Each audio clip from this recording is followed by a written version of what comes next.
Good day, everyone. I am Kristen Misterielos, and I'm going to discuss a project presentation, product, and portfolio.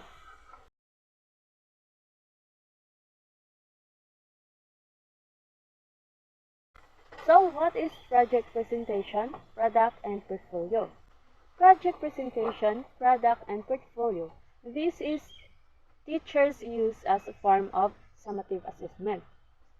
So, project presentation, product, and portfolio, it is an evaluation of student learning, skills acquisition, and academic achievement at the conclusion of defined instruction period, such as unit, course, semester, program, or school year.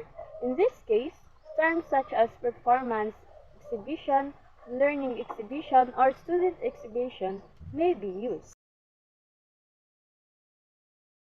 So, to easily understand what is it, we have an example here.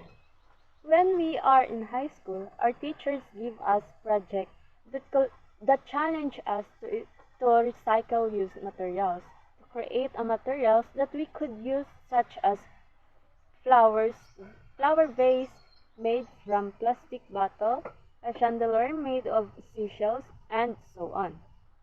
So the mga National High School teachers collect all of our projects, put them in a JICA room, which is turned into exhibition room. On other day, some administrator from other school and school division came to our school to see our creativity in creating things. So from that example, that is a very challenge to us because we need to be creative from doing something or creating new things from recycled materials and we put it on exhibition room that the other administrator will see it and judge it. So we have now in the guidelines. First, we have set goals, pick a desirable venue or space, research your competitors, get the word out, create helpful promotional materials, design a great display, and utilize innovative technology. First, we have here set a goals. Set your goal. Set your goal to put off a successful exhibition. You first need to identify your goal and expectations. So, what are you exhibiting or what are you trying to say to do through your exhibition? These are the first two questions you need to answer. By doing this, you can determine some goals you like to aim for. For example, you could choose to focus on things as a variable to measure. Next, we have here pick a desirable venue or space. When creating or participating in an exhibition, location is a key. When choosing a venue, pick a place that's appropriate for the event. You must have some essential things to consider like a space size and square footage, fire exit, desirable access, decoration, location, and many more. To feel comfortable the guests that you have in the certain place. Next, research your competitors. Research will give you a good chance to plan and anticipate, making sure it's your display that grabs the attention of attendees, just like what we have done last time in world history. We think something that can attract to our attendees. We beautify our work so that the attendees will go to our works. Also, that's what have done from the others group. Next, get the words out. The next step is to creating some buzz within your industry. If you have a dedicated social media following, use it.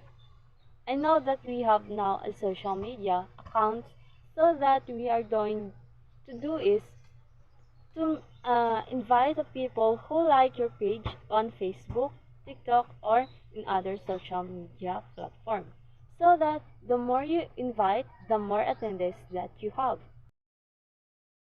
We are now in the we are now in the fifth guideline. So it is create helpful promotional materials. Promotional materials covers everything from flyers, leaflets, signage, photo, wallpapers, and display. So,